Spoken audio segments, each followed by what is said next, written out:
Shortly after I did the video on how to deal with stress, another idea came to mind, and this was how to deal with anxiety. And anxiety has been described as fear spread thinly. And when someone is anxious, it can be a challenge for them to concentrate, to remember things, and they can basically be on edge. And it is then not going to be possible for them to be present and to operate as a whole human being. They can be internally divided and feel split. So when it came down to the ideas that I've come up with to deal with anxiety, there are a number of points here, and I'd just like to firstly say that the type of approach someone needs to take can all depend on how serious this is.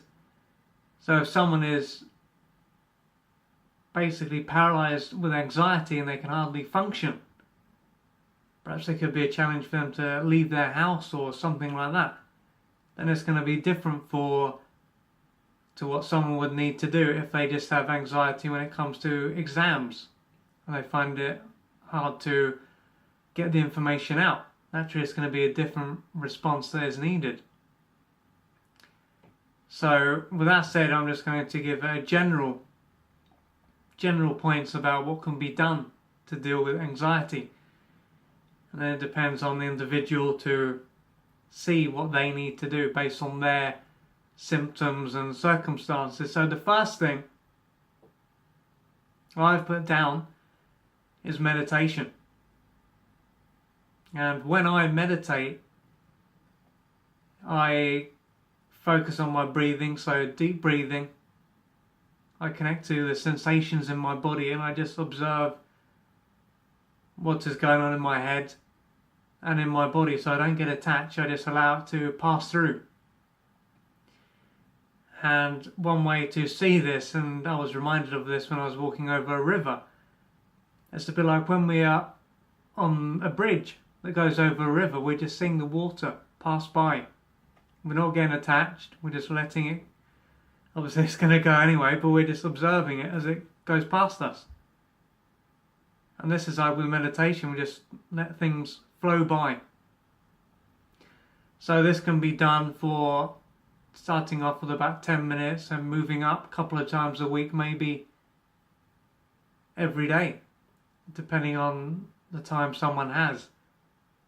And this can then allow us to observe what is going on within us. And if someone doesn't have a lot of anxiety, perhaps this could really help them and could put them back on track. And point 2 I've got down here is deep breathing. And this is obviously something that takes place when someone meditates, but just in their general day-to-day life. Because what usually happens when we do get anxious is that our breathing can come up into our chest and then there's not enough air coming in and it affects our whole being, and then it can trigger all these other symptoms, so we can just allow ourselves to relax into our body and just allow our breathing to flow naturally into our stomach, and that can help with anxiety. And number 3 I've got down here is to cut out caffeine and energy drinks. Because caffeine, some people can be okay, but for others, drinking caffeine, I know with me, if I have a bit of caffeine, it can definitely send me over the edge. So cutting out the caffeine and the energy drinks, there's all kinds of toxic things in energy drinks without even going into the anxiety part here. All these energy drinks can affect our brain and they're not healthy. So cutting out all the stimulants basically can definitely help. And another thing that can help is for someone to plan better. So what someone can find is that if they don't give themselves enough time to plan or to arrive somewhere on time, that can trigger anxiety. So they can think, oh God, I've got 5 minutes here and I've I've got to be there in 4 or something like that. And then again, that's the mind kicking in. And we can go into panic mode and can make things worse than they are. So good planning can allow someone to avoid getting anxious.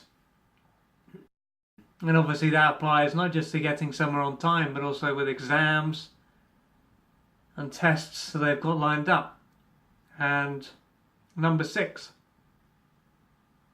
or number 5 actually, I think it's number 5, but number 5 is spending time in nature.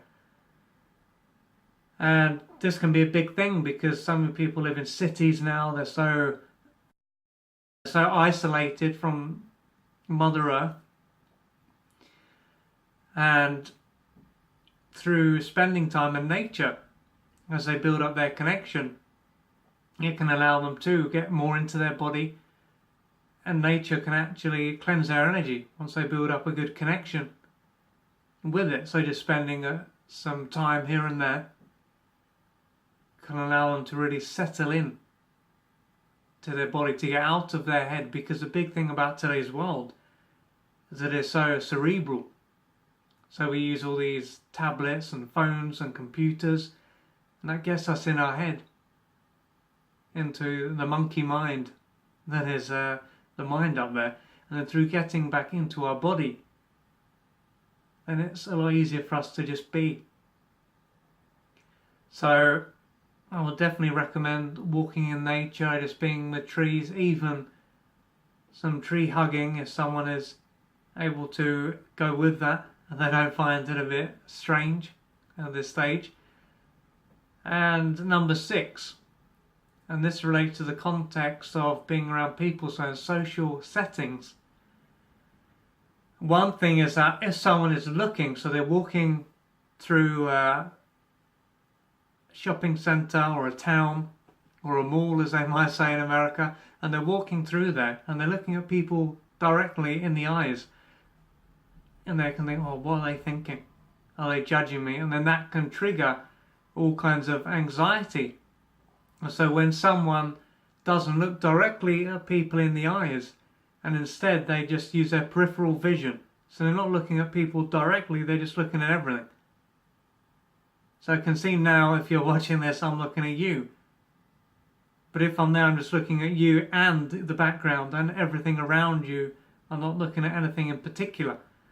And through looking in that way, instead of focusing on someone's eyes, we can just be more present. So we're there more in our body, more in the moment, as opposed to looking at someone's eyes. And that can definitely help for us to be more present and to get out of our heads and to get out of other people's heads and trying to mind read what they're thinking or they're not thinking. So that's number 6. And then number 7, and this is something I went into in the How to Deal with Stress video, is to get enough sleep. Because if we don't get enough sleep, then our emotions can be out of whack. We can find it hard to concentrate and to remember things. So if we are tired, then it can be a lot easier again for us to go into panic mode because we haven't got the energy to do things, and that can trigger things as well. So getting at least 7 hours and having a routine as well. Going to bed at the same time, waking up at the same time. And that can be a foundational piece for not getting too anxious. And number 8, I've got here taking magnesium and B vitamins. Again, magnesium is important for the nervous system, and then you've got the B vitamins there, important for the brain. So if we're running low on them, again, we can feel anxious, and so many of the foods now are lacking in the proper nutrients. They might look good if they've been pumped with GMOs or GMs, but it doesn't mean they are good. So it's one big mirage there. And another thing, number 9, is to be mindful of what we are taking in. So it can be very easy to watch the news all the time and to be plugged in on social media and be aware of all these things, and often we can do nothing about them.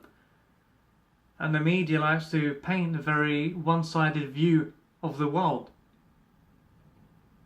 So a lot of that can be fake news. So we're taking in all this negativity, and then it can program us then to focus on negativity. And again, if we're being told that the world is going to end,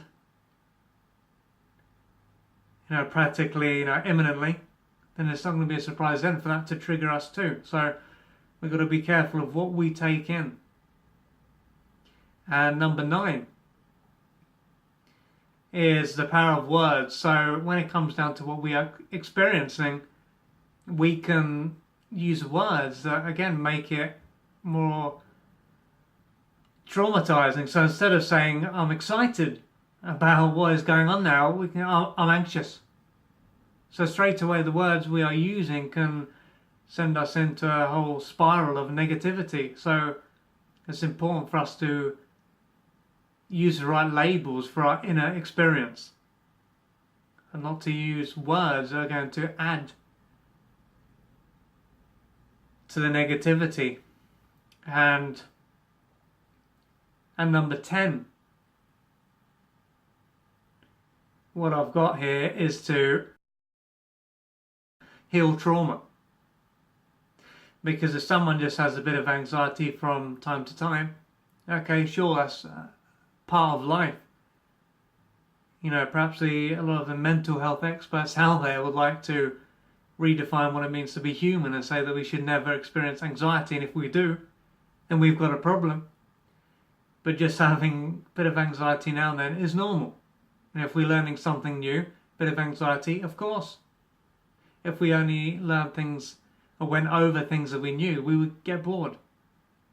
So there'd be no energy within us then, and we would feel flat. But if we do have a lot of trauma within us, this can cause us to experience a lot of anxiety no matter what is going on, and it will have affected our brain. So in that case, it will be important for us to heal the trauma, because if we are carrying trauma, it can also be hard for us to be in our body, so we can then live in our head, and this then makes it very hard for us to be in our body because we can't get in there, and then it makes it hard to be present.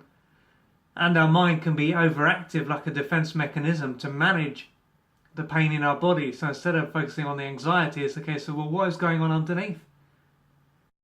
Why am I so much anxiety? Is it because deep down I feel like my life is going to end? So in that case, it's about dealing with the early trauma.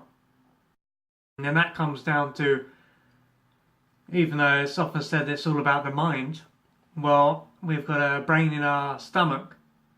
And if you bring the chakra system in as well, the first chakra is actually just below our hips. So we can carry lots of trauma in our legs and in our hips. And as that is resolved, then it can be a lot easier for us to be present and to respond appropriately instead of being in anxiety mode all the time.